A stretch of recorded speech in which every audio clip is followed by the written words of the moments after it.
एक बहुत बड़ा और घना जंगल था। उस जंगल में एक बहुत बड़ा और मोटा पेड़ था। वहीं उसके बगल में एक और पेड़ भी था जो थोड़ा छोटा और पतला था। बड़ा पेड़ बहुत मजबूत था, वहीं छोटा पेड़ पतला और कमज़ोर था। वो बड़ा पेड़ छोटे पेड़ का हमेशा मजाक उड़ाता था और कहता था, तो कितना छोटा और पतला पेड़ है, तू तो किसी काम का ही नहीं है और तू किसी के कुछ काम आ ही नहीं सकता। मुझे देख, मैं कितना बड़ा और विशाल हूँ, मजबूत भी हूँ, मेरा कोई नुकसान नहीं पहुंचा सकता। छोटा पेड़ बड़े पेड़ की बातें सुनकर शांत रहता था और उस बड़े पेड़ को समझाता, आप बहुत मजबूत और मोटे हो, आपको कभी कोई नुकसान नहीं पहुंचा सकता, लेकिन आपको इस बात का घमंड नहीं होना चाहिए। किसी भी बात का घमंड करना अच्छी बात नहीं है। बड़ा पेड़ घमंड से फिर बोलता है, हाँ, तू छोटा सा कमजोर पेड़ है, तुझमें कोई मजबूती नहीं है, इसलिए तू ऐसी फालतू की बातें कर रहा है। बड़े पेड़ की बात सुनकर छोटा पेड़ निराश हो जाता है और शांत हो जाता है। फिर एक दिन आकाश में काले बादल छा जाते हैं और जोर जोर से बिजली चमकने लगती है और साथ ही साथ तेज हवा चलने लगती है। फिर बारिश भी शुरू हो जाती है। छोटा पेड़ हवा के दबाव को सह नहीं पाता है और पूरी तरह झुक जाता है, जिसे देखकर बड़ा पेड़ हंसने लगता है। हा हा हा हा। थोड़ी देर बाद हवा और तेज़ी से चलने लगती है और बड़ा पेड़ भी हवा के दबाव को झेल नहीं पाता है और जड़ से उखड़कर नीचे गिर जाता है। अगले दिन जब मौसम साफ हो जाता है और हवा चलना बंद हो जाती है, तब छोटा पेड़ वापस खड़ा हो जाता है। क्योंकि छोटा पेड़ पतला और लचीला था, वहीं बड़ा पेड़ मोटा और मजबूत था, लेकिन उसमें लचीलापन बिल्कुल भी नहीं था, जिस कारण वो तेज़ हवा के चलने से झुक नहीं पाता और पूरा गिर जाता है। फिर वो छोटा पेड़ बड़े पेड़ से कहता है, देखा, मैंने कहा था ना, कभी भी किसी भी बात पे घमंड नहीं करना चाहिए।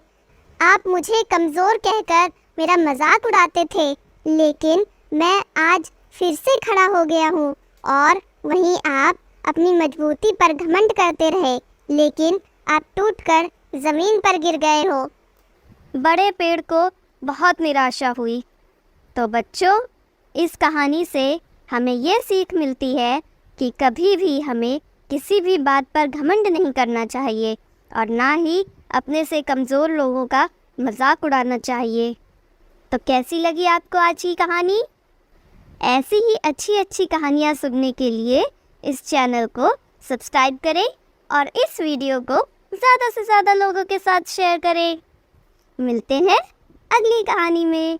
Tata, bye bye. सब्सक्राइब करना मत भूलिएगा।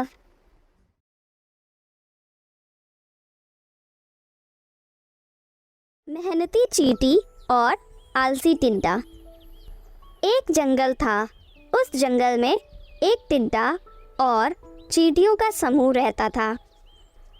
गर्मी का मौसम था। तेज़ धूप के कारण गर्मी बहुत तेज़ पड़ रही थी। दोपहर के समय सभी अपने अपने घरों में आराम करते थे। वहीं चींटियाँ दोपहर में भी आराम नहीं करती थी। वो सब मिलकर बहुत मेहनत करती थी और खाने की सामग्री अपने घर में इकट्ठा करने में लगी ही रहती थी। वो सब भविष्य के लिए अनाज और लकड़ियाँ इकट्ठा कर रही थी। वहीं पर एक टिड्डा आराम से लेटा हुआ था और गाना गा रहा था। वो चींटियों को देखकर हंसने लगा और बोला, अरे लालची चींटियों, क्यों इस गर्मी में अपनी जान दे रही हो? थोड़ा आराम भी कर लो। तुम सब कितनी लालची हो। सारा दिन काम काम, बस काम ही करती रहती हो। मुझे देखो, मैं कितने आराम से लेटा हूँ और गाने गुनगुना रहा हूँ। तभी रानी चींटी बोली, टिड्डे भाई, हम लोग बरसात के दिनों के लिए खाने का सामान इकट्ठा कर रहे हैं, क्योंकि अब गर्मी के बाद बारिश का मौसम शुरू होने वाला है और ये बारिश न जाने कब तक चलेगी। बारिश में अनाज मिलेगा या नहीं, इसका भी कुछ पता नहीं है। मैं तो कहती हूँ कि आपको भी भविष्य के लिए कुछ अनाज इकट्ठा कर लेना चाहिए। टिड्डा जोर जोर से हंसने लगा और बोला, कल की कल देखी जाएगी। अभी तो इतनी गर्मी में क्यों पसीना बहाऊं? और वैसे भी बारिश के मौसम आने में बहुत दिन बाकी हैं। मैं तो अभी आराम ही करूंगा।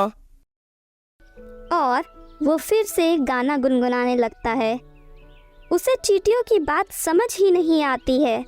वो इधर उधर घूमता रहता है और आराम करता रहता है। कुछ ही दिनों में बरसात का मौसम भी आ गया। आकाश में काले काले बादल उमड़ने लगे और देखते ही देखते बारिश शुरू हो गई। कई दिन तक लगातार बारिश होती रही। बारिश रुकने का नाम ही नहीं ले रही थी। बारिश में चींटियां आराम से अपने अपने घरों में बैठी थी, क्योंकि उनके पास खाने के लिए काफ़ी अनाज इकट्ठा हो गया था। वो सब आराम से बारिश में अपना समय बिता रही थी। इधर टिड्डा बारिश से बहुत परेशान हो गया। उसे भोजन भी नहीं मिल रहा था। वो भूखा मरने लगा। तभी उसे उन चींटियों की याद आई। वो टिड्डा उन चींटियों के पास पहुंचा और बोला, चींटी बहन, मुझे भी कुछ खाने के लिए दे दो ना। मैं बहुत भूखा हूँ। बारिश में कहीं खाना ही नहीं मिल रहा है। मैंने तुम्हारी बात नहीं सुनी। बहुत बड़ी भूल हुई मुझसे। अब मैं क्या करूं, कुछ समझ नहीं आ रहा है। रानी चींटी बोली, नहीं नहीं, गर्मी के दिनों में तो तुम बहुत आराम कर रहे थे। हम लोगों को काम करते देख हमारा बहुत मजाक भी उड़ा रहे थे। मैं तुम जैसे आलसियों को तो एक दाना भी नहीं दे सकती। बेचारा टिड्डा वहाँ से उदास होकर जंगल की तरफ चला गया। अब टिड्डे को समझ आ गया था कि आज की बचत ही कल काम आती है। उसने आलस को छोड़कर परिश्रम करने की ठान ली थी और अब वो भी खूब मेहनत करने लगा और अपने लिए खाना इकट्ठा करने लगा। तो बच्चों, यहीं तक थी ये कहानी। अब कोई बताएगा इससे क्या सीख मिलती है? इस कहानी से हमें ये सीख मिलती है कि हमें आलस नहीं करना चाहिए और आज का काम कल पर कभी नहीं टालना चाहिए। जो बचत हम आज कर सकते हैं उसे हमें कल के लिए ज़रूर करना चाहिए। ऐसी ही अच्छी अच्छी कहानियाँ सुनने के लिए इस चैनल को सब्सक्राइब करें और इस वीडियो को लाइक करें और ज़्यादा से ज़्यादा लोगों के साथ शेयर करें। हमें आपके सपोर्ट की बहुत ज़रूरत है। Thank you. मिलते हैं अगली कहानी में। और हाँ, चैनल को सब्सक्राइब ज़रूर कीजिए।